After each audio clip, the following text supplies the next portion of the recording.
ఈ సమస్య ఏదైతుందో వ్యాపారస్తుల సమస్య తెలంగాణ ఉద్యమ కాలంలో మా భూములు మావే, మా ఉద్యోగాలు మావే, మా నీళ్లు మావే, కానీ మా వ్యాపారం మాదే అని మా నినాదం రాలే. అప్పటి వరకు ఇంకా ఇట్లా వ్యాపారస్తులు చిన్న చిన్న వ్యాపారాలు చేసుకునే వాళ్ళు కూడా ఇంత అస్థిరతకు గురై ఇవాళ మన వ్యాపార భవిష్యత్ ఏమిటి, మన కుటుంబ భవిష్యత్ ఏమిటి, అసలు వ్యాపారంలో వస్తున్న వాళ్ళు ఎవరైతే ఉన్నారో ఆ వస్తున్న వాళ్ళకున్న కిటుకులు, వాళ్ళకుండే రాజ్యంతో ఉండే సంబంధాలు, వాళ్ళు చాలా నెట్వర్క్ ఉంటుంది వాళ్ళు.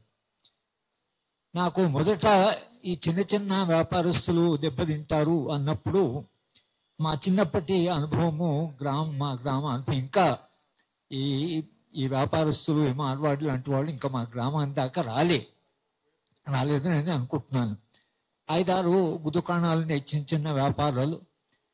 ఆ వ్యాపారం ఎలా ఉండేది అంటే వ్యవసాయ కుటుంబం కదా, వ్యవసాయ సమాజంలో నెలకు ఆదాయం రాదు, పంట పండినప్పుడు ఆదాయం వస్తుంది. అందరూ వ్యాపారస్తులు, మా దుకాణాలు అందరూ కూడా ఉద్దెర అనేవాళ్ళు. పంటలు పండినప్పుడు ఇస్తాం, ఇక బట్టలైనా సామానైనా అన్నీ కొనుక్కోవడము. మా నాన్నగారు ఏమంటే వ్యాపారం మన పంటలు పండిన తర్వాత వాళ్ళ డబ్బులు వారికి ఇచ్చేది. ఒక మానవీయ సంబంధం, ఆ ఒక్కరి మీద ఒక నమ్మకం, తప్పకుండా వెళ్ళిస్తారు వాళ్ళకి నమ్మకం. వాళ్ళు మనం వెళితే డబ్బులు లేకున్నా సమయానికి వస్తువులు ఇస్తారని వాళ్ళకు ఈ సంబంధాలు ఏవైతున్నాయో ఇవి కూడా క్రమక్రమంగా దెబ్బతింటున్నాయి. గ్రామీణ ప్రాంతాలు, నిజానికి హైదరాబాద్లో ఈ వేడి చాలా తొందరగా తగలబోతున్నది, కానీ ఇంకా అర్థం కావడం లేదు.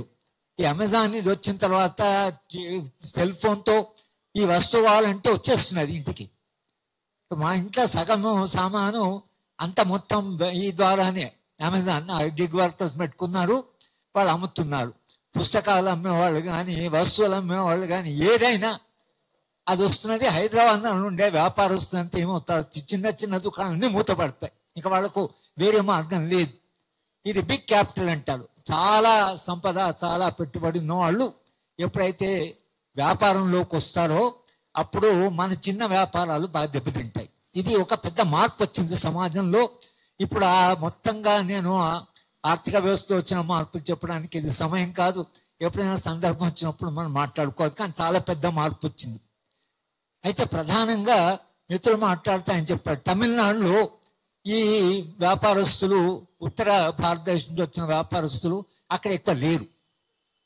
ఎందుకు లేరంటారు, అస్తిత్వం అనేది ఏదైతుందో తమిళనాడులో వాళ్ళ అస్తిత్వం ఏదైతుందో అది చాలా బలమైన అస్తిత్వం.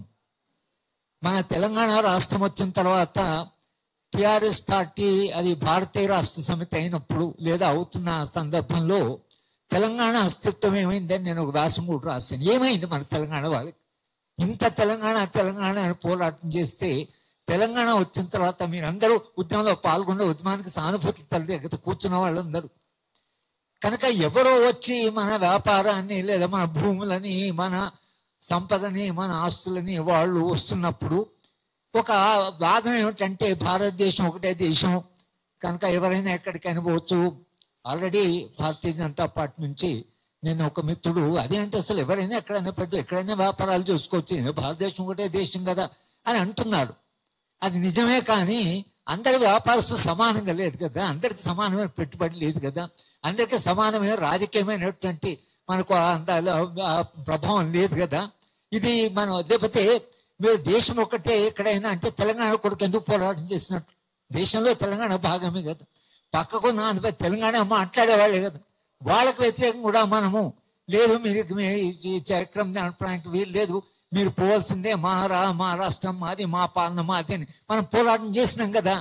మరి ఎందుకు చేసినట్లు? దేశం ఒకటే అన్నప్పుడు తెలంగాణ ఒక దేశంలో భాగమైనప్పుడు ఒక ప్రాంతం, నేను వెనుకబడిన ప్రాంతాన్ని, మా వెనుకబడితానానికి రాజ్యాధికారం కావాలి, ఒకవేళ మా వాళ్ళే అధికారంలోకి వస్తే మా ప్రాంతం బాగుపడుతుందని దాని మీద కదా మనం పోరాటం చేసింది.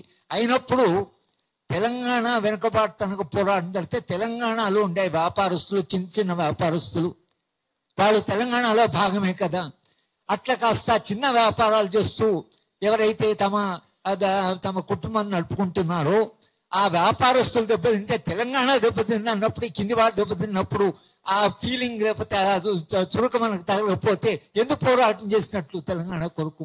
అంటే అస్తిత్వం అనేది కేవలం ఏదో తెలంగాణ రాష్ట్రం కావడమే కాదు, తెలంగాణలో ఉండే అన్ని వర్గాలు, అన్ని రకాల వాళ్ళే వెళ్తున్నారు, అందరికీ ఒక భద్రత, అందరికీ ఒక మెరుగైన జీవితం అని కదా, మనుషులు కదా అంతిమంగా కౌంట్ అయ్యేది. మన వ్యాపారాలు దెబ్బతింటున్నప్పుడు, మన వ్యాపారాలు ఇక నడుస్తాయిలోనే పెద్ద పెట్టుబడి మన రాష్ట్రానికి వచ్చినప్పుడు మరి ఈ వ్యాపారస్తుల సంగతి ఏమిటి? మన భవిష్యత్తు ఏమిటి? ఈ వ్యాపారాలు పోతే మనం ఏం చేసుకోవాలి? మన తరతరాలుగా ఇదే వ్యాపారం చేస్తున్నాం. మా ఊళ్ళో 5-6 షాప్స్ ఉన్నాయి.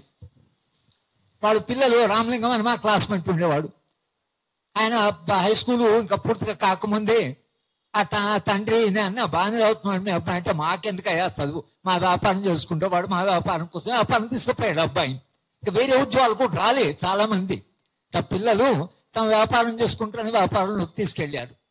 ఇవాళ పరిస్థితి ఏమవుతుందంటే మన దుకాణము, మన వ్యాపారం నడుస్తుందా నడవదా, ఈ అశ్రద్ధ వచ్చింది.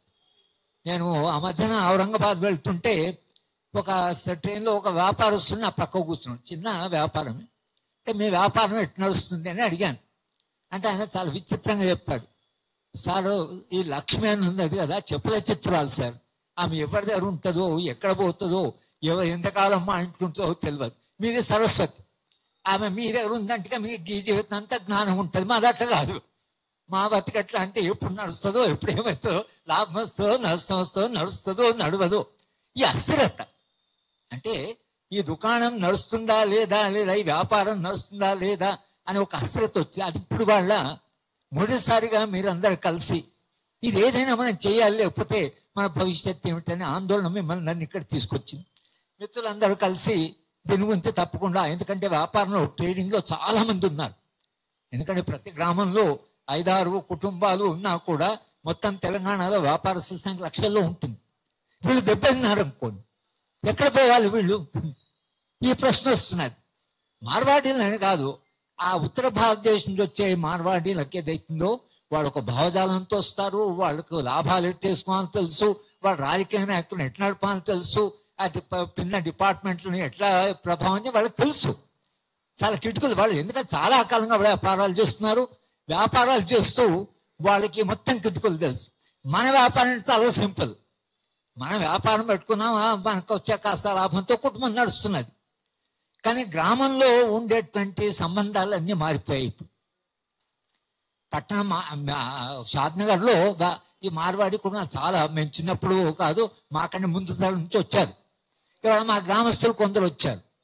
వస్తే మార్వాడీలు అయితే మన షాద్నగర్లో చాలా, అంటే వాళ్ళు అన్నా ఆ వ్యాపారస్తులు వేరే, ఈ వ్యాపారస్తులు వేరు. అప్పుడు ఆ వ్యాపారస్తులు కొన్ని విలువలు కొంత ఉండేది. అబ్బో ఇప్పుడు వచ్చిన వాళ్ళు ఆ కొత్త తరం ఏదైతుందో చాలా కష్టమైన తరం అని చెప్తున్నారు. వీళ్ళు అట్లా కాదు, పాత తరంలా కాదు.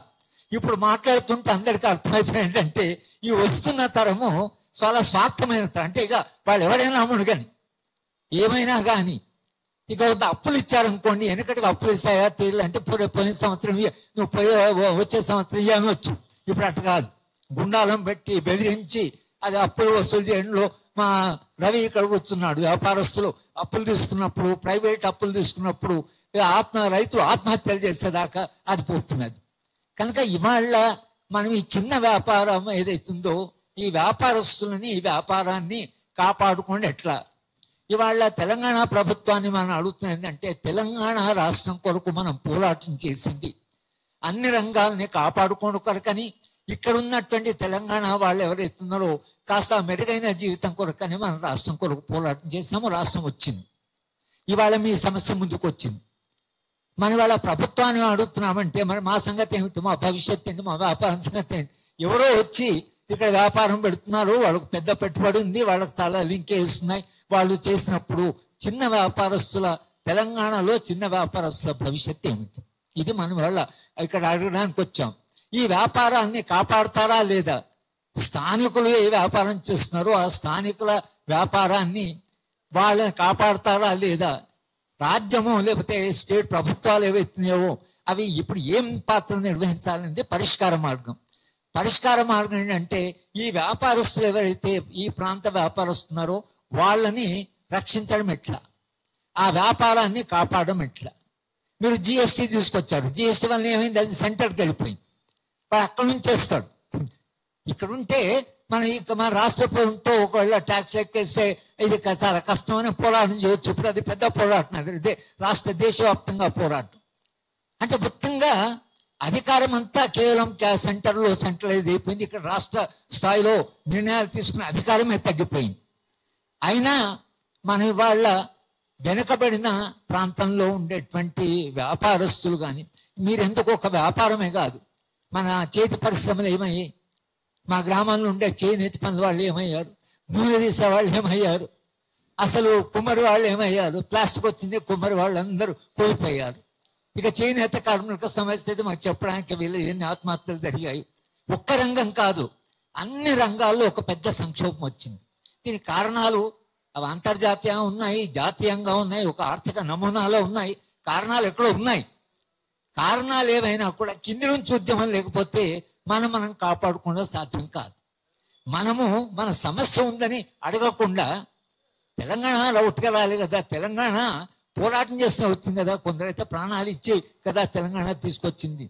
ఇంత పోరాటం చేసి తెలంగాణ వచ్చిన తర్వాత 11-12 ఏళ్ల తర్వాత ఇక్కడ కూర్చొని మా వ్యాపారం భవిష్యత్తు ఏమిటి ఇప్పుడు అడగవలసి వచ్చింది. మనం తెలంగాణ వచ్చిన తర్వాత ఎందుకు ఈ రంగాల గురించి ఆలోచించలేదనే ప్రశ్న కూడా ఉంది. ఇవాళ మన ముందర ఆ సమస్య మనకు వచ్చింది కనుక ఇవాళ ఈ చర్చ ఏదైతుందో, ఈ చర్చ చిన్న చిన్న వ్యాపారాలు చేసుకుంటున్న వాళ్ళు, వ్యాపారస్తులు, తెలంగాణ వ్యాపారస్తులు, వీళ్ళకి మీరు తెలంగాణ వచ్చిన తర్వాత మా భవిష్యత్తు ఏంటని అడిగేదాకా మిమ్మల్ని నెట్టారు, మనం బజార్లోకి లాగారు.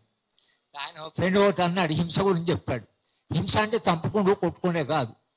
మన వ్యాపారం కోల్పోయింది అనుకోండి, మన వ్యాపారం దుకాణం మూసిపోయింది అనుకోండి, మనం అనుభవించే కష్టం, మన రోజు మన ఎట్లా, రేపు పొద్దున ఎట్లా, నిద్ర లేని రాత్రి, పిల్లల చదివెట్లా అని అది కూడా హింసనే. హింస అంటే చాలా మంది ఏమంటారో కొట్టుకుంటూ తనుకుంటూ, అది కాదు. మనిషి జీవితము రేపు గడవడం ఎట్లా అని ఆందోళనతో నిద్ర లేకపోవడం కూడా హింసని. హింసను మనం అట్లా అర్థం చేసుకోకపోతే హింస మనకు అర్థం కాదు. ఇప్పుడు భార్య చేస్తాం ఆత్మహత్య చేసుకుంటుంది, ఆత్మహత్య ఎంత పెద్ద హింస అది. ఆమె తుపాకుతో ఎవడోపడలే, కత్తోడు పొడగలే, ఎన్ని ఆత్మహత్యలు జరుగుతున్నాయి. అంటే మొత్తం సమాజంలో మార్పు వచ్చింది. సో మనము అడగవలసిన సమస్య ఏంటంటే, నేను అనుకోవడం, మీరు ఇక్కడ మీటింగ్ పెట్టారు, కానీ మీరు ఏ ప్రాంతంలో పనిచేస్తారో, ఏ గ్రామాల్లో లేకపోతే ఎక్కడ పట్టణాల్లో పనిచేస్తున్నారో, అక్కడ మీ చుట్టూ మీతో ఇంతకాలంగా నిరంతరంగా ఒక స్నేహపూరితంగా ఉన్నటువంటి వాళ్ళకి చెప్పాలి మనం.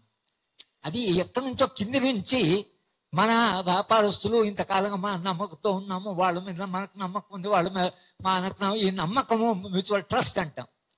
ఒకరి మీద మీద విశ్వాసం, ఒక మానవీయ సంబంధం. ఉండే 6 ఎవరైతే కుటుంబాలు ఉన్నాయి, వ్యాపార కుటుంబాలు, వాళ్ళందరితో నాకు చాలా స్నేహంగా ఉండేది. పోతే వచ్చిన పంటలు అనేవాళ్ళు, అదే మా అమ్మని వారే చక్కెర తీసుకురాపో అంటే పోయేది.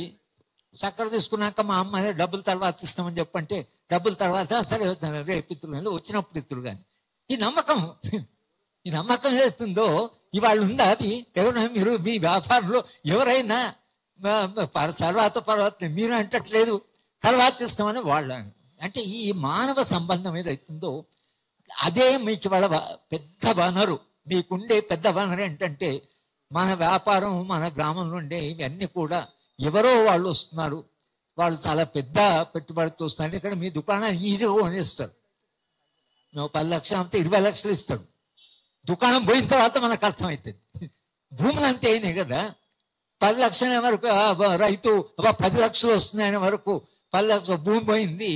ఆ 10 లక్షలతో వ్యాపారం చేయండి, మీకు తెలియదు ఏం చేయాలో. 10 లక్షలతో మొత్తం నిండా మునిగిపోయారు. కనుక ఇది సమాజంలో చాలా పెద్ద సంక్షోభం ఉంది. అది మీ దాకా అది వచ్చింది. వాళ్ళ ఏమిటి సమాజం జరిగిందంటే మనిషి మీద విశ్వాసం లేకపోవడము, పెద్ద పెట్టుబడి ఉన్నవాడు చిన్నవాడిని కంప్లీట్గా మింగడం. ఇది వాళ్ళ దేశవ్యాప్తంగా సమాజ వ్యాప్తంగా జరుగుతున్నది.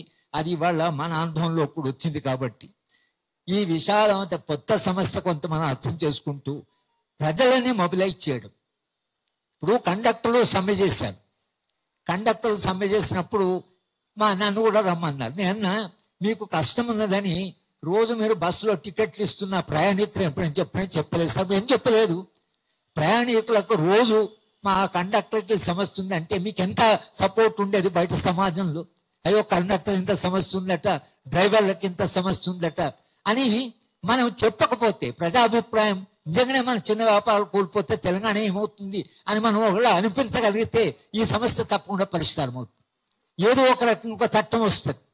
ఆ చట్టం ద్వారా చిన్న వ్యాపారస్తులను కాపాడుకోవాలి, స్థానిక వ్యాపారస్తులను కాపాడుకోవాలి అనేటువంటి ఒక దిశగా ఇది ఒక ఉద్యమం జరగలిగితే తప్పకుండా ఎట్లయితే మన ఉద్యోగాలు మనవి, మన భూమి మనది, మన నీళ్లు మనవి ఎట్లయితే అన్నారు, మన వ్యాపారం మనది.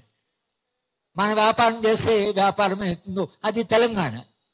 కనుక వెనుకబడినట్టు తెలంగాణలో ఇటువంటి ఏదైతే సంక్షోభం వచ్చిందో దానికి తెలంగాణ తన అస్తిత్వంలో భాగంగా ఇది కాపాడుకోవాల్సిన అవసరం ఉంది. ఆ దిశగా వెళ్లేందుకు మేము పౌర హక్కు సంఘం కానీ, లేదా పాలమూల అధ్యయన వేదిక కానీ, లేదా మా Telangana people joint action committee కానీ, ఏ సంఘాలు దాంతో మాకు సంబంధం ఉందో అందరం కూడా ఈ సమస్యను మేము మా సమస్యగా చర్చిస్తాం. దీనికి ఎట్లా పరిష్కారాలు, ఎందుకంటే మాకు తెలంగాణ జాయింట్ యాక్షన్ కమిటీలో రాష్ట్ర వ్యాప్తంగా మా సంఘాలు ఉన్నాయి, ప్రజా సంఘాలు. అందరూ కలిసి చర్చిస్తే సమస్యను మరింత తీవ్రంగా, మరింత లోతుగా సమాజంలోకి తీసుకెళ్ళగలిగితే మీ వ్యాపారాలు కొంతగా రక్షించబడతాయి. ఆ విధంగా తెలంగాణ కూడా ఒక మెరుగైన జీవితం వస్తుంది. మేమందరం ఆశించే తెలంగాణ కూడా పోరాటం చేశాం. మీరు వాళ్ళ హైదరాబాద్లో మీటింగ్ పెట్టడం నిజంగా నాకు చాలా సంతోషంగా ఉంది. తప్పకుండా మనందరం కలిసి ఎట్లయినా మనం కాపాడుకునే దిశగా మా వంతు ఏమన్నా చేయాలంటే అది కూడా చేయడానికి మేము సిద్ధంగా ఉన్నాం. మీరు మమ్మల్ని పిలిచినందుకు మీ అందరికి కూడా నేను ధన్యవాదాలు చెప్తున్నాను.